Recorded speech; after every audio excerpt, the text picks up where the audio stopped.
semuanya, di sini saya Mia Viola Santi Purba dan saya ditemani oleh Pak Ruari Prasetya Sitorus dan Pak Bayu Kriswanto dan juga ada Pak Karisma. Di sini kami akan membahas tentang restoratif justice atau keadilan restoratif. Menurut Pak Ruari, apa sih restoratif justice itu? Ya, oke, terima kasih semuanya. Selamat sore, Mbak Mia, Pak Bayu, Mas Karisma. Sore, Pak. Jadi kita asik juga ya kita diskusi masalah-masalah hukum pada sore hari ini. Tadi temanya mengenai RJ. Nah, RJ ini adalah bagian daripada hukum tindak pidana. Nah, memang banyak beberapa kategori, beberapa instrumen yang memberlakukan RJ ini. Jadi pengertian RJ ini adalah kita berbicara mengenai bagaimana pemulihan para korban, termasuk korban dan pelaku. Jadi kalau zaman dulu itu kan hukuman itu lebih ke bersifat kepada penjara. Artinya orang yang mencuri harus dipenjara, orang yang memukul harus dipenjara. Jadi itu keadaan yang bersifat retributif. Nah, di zaman modern ini kita berbicara mengenai keadilan restoratif atau restoratif justice itu tentang bagaimana memulihkan korban yang seperti yang dianiaya, yang melakukan, yang mungkin dia kehilangan harta benda. Nah, oleh para pelaku dengan cara dipulihkan, yaitu memberikan ganti rugi sesuai dengan kerugian yang diakibatkan. Sehingga pengertiannya itu adalah kalau kita berbicara tentang win-win solution, inilah yang namanya win-win solution. Semua pihak berdamai. Nah, RJ ini banyak digunakan juga pertama di kepolisian.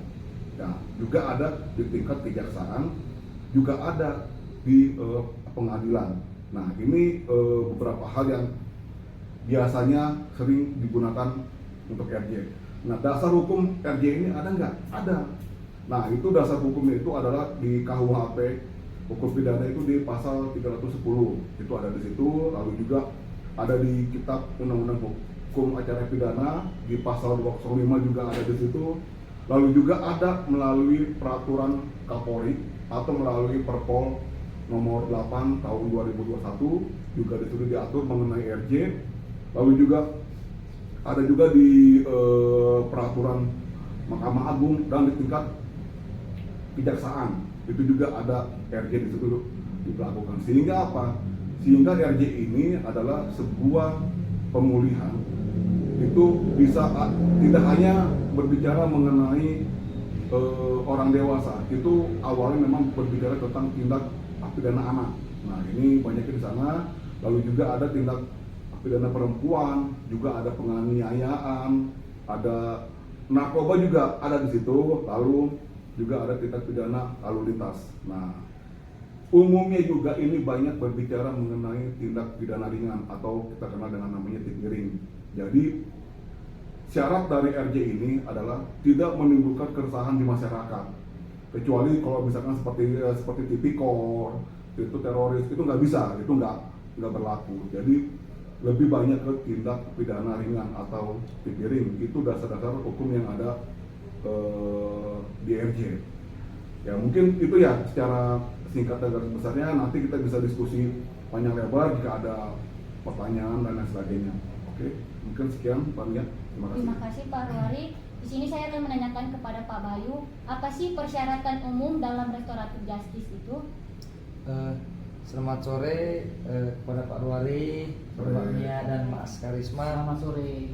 Kita berbicara tentang restoratif justice yang sudah dijabarkan secara garis besar, bahwa jelas di Indonesia ini restoratif justice baru bisa diberlakukan dalam beberapa waktu terdekat ini. Yang mungkin penerapan restoratif justice itu menurut peraturan, syarat-syarat peraturan dari Kajari nomor 15 tahun 2020 itu ada syarat-syarat khususnya. Nah, maka dari itu mungkin yang pertama adalah tersangka baru pertama kali melaksanakan atau melakukan tindak pidana.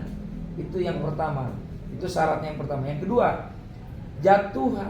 jatuhnya si pidana yang dijatuhkan itu tidak lebih dari 5 tahun. Yang ketiga, tindak pidana dengan nilai barang bukti dan atau nilai kerugian yang ditimbulkan tidak lebih dari 2.500.000. Setelah didakwakan, misalkan dia melebihi dari itu, tidak bisa menimbulkan restoratif justice. Itu menurut peraturan Kajari nomor 15 tahun 2020. Kemudian yang keempat syaratnya yaitu telah ada pemulihan kembali pada keadaan semula yang dilakukanlah tersangka dengan cara-cara tertentu.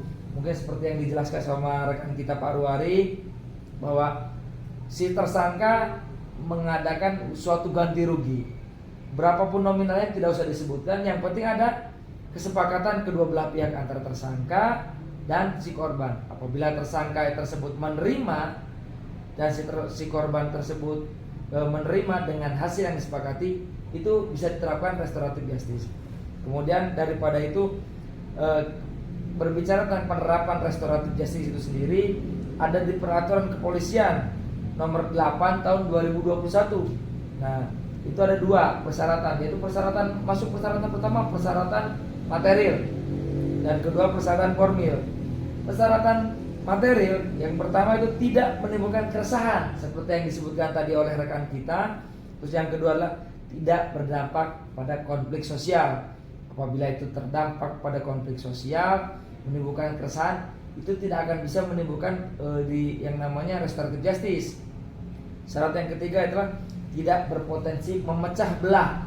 Nah, itu seperti kerusuhan. Nah, itu tidak bisa di restoratif justice karena menimbulkan massa. Kemudian peraturan yang berikutnya adalah tidak bersifat radikalisme dan separatisme. Itu masuk pada ranah pertahanan, yaitu ingin memisahkan diri dari NKRI, ya nggak mungkin lah, masa ia harus ada di restoratif justice seperti itu. Kemudian yang terakhir, persyaratan material itu adalah bukan pelaku pengulangan yang seperti penjabaran dari peraturan Kajari nomor 15 tahun 2020, yaitu baru 1 kali melakukan tindak pidana. Kemudian kita jelaskan pada persyaratan formil. Persyaratan formil itu ada 2. Yang pertama itu perdamaian dari kedua belah pihak untuk tindak pidana narkoba. Itu persyaratan formil dari kepolisian. Kemudian pemenuhan hak-hak korban dan tanggung jawab pelaku kecuali untuk tindak pidana narkoba. Narkoba tidak bisa di restoratif justice. Menurut peraturan seperti ini, kenapa? Hak-hak korban itu namanya hak korban itu adalah bagaimana dia memenuhi hak-haknya sebagai individu, sebagai manusia yang mempunyai sifat sosial seperti itu. Kemudian pada intinya tidak bisa diterapkan untuk tindak pidana narkoba.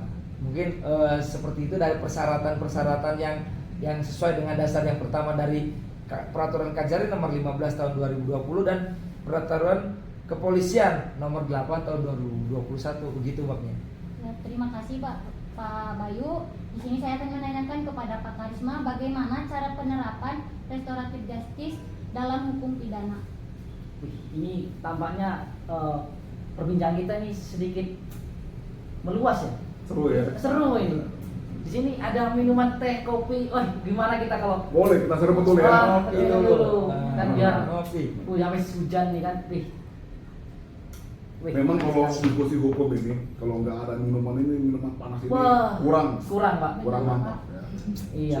Walaupun saya minuman berwarna putih itu tetap nikmat.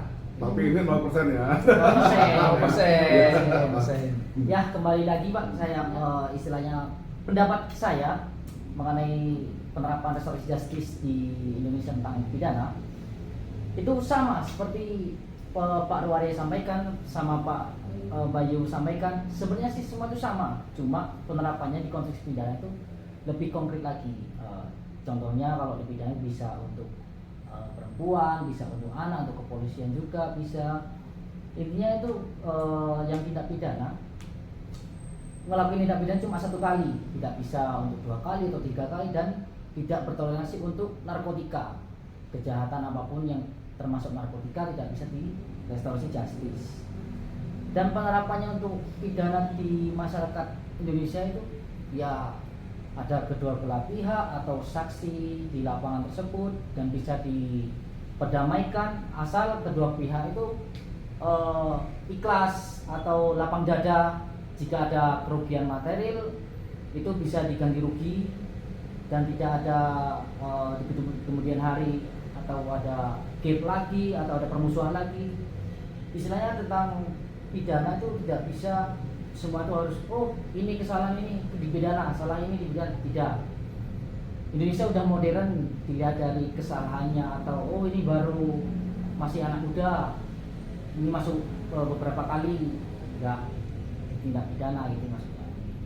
Istilahnya kita itu hukum yang disederhanakan lagi. Tapi seperti contohnya kalau yang di jalan polisi ditilang terus cuma ada kesalahan nggak pakai spion atau apa, iya ini mungkin bisa istilahnya diringankan ya nggak masalah gitu. Terus kejahatan perempuan misalnya ya tingkat ya kecil-kecil aja sederhana, sama anak juga itu. Misal ada yang mencuri di rumah, ini tetangga, bisa diselesaikan di tingkat desa atau RT RW, istilahnya seperti itu. Nggak harus ini mencuri apa, ini langsung di penjara, enggak.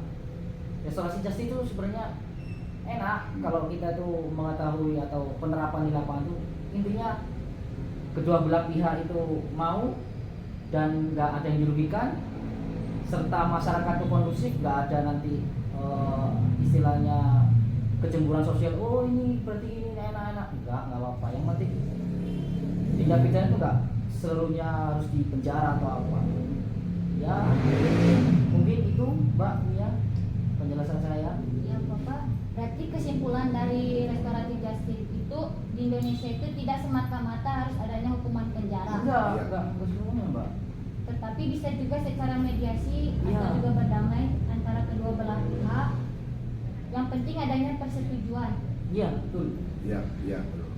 dengan tanpa adanya suatu paksaan di antara kedua belah pihak. Iya Betul. Ya, mungkin seperti asas negara kita yaitu musyawarah untuk mufakat. Nah, itu. Nah, seperti itu.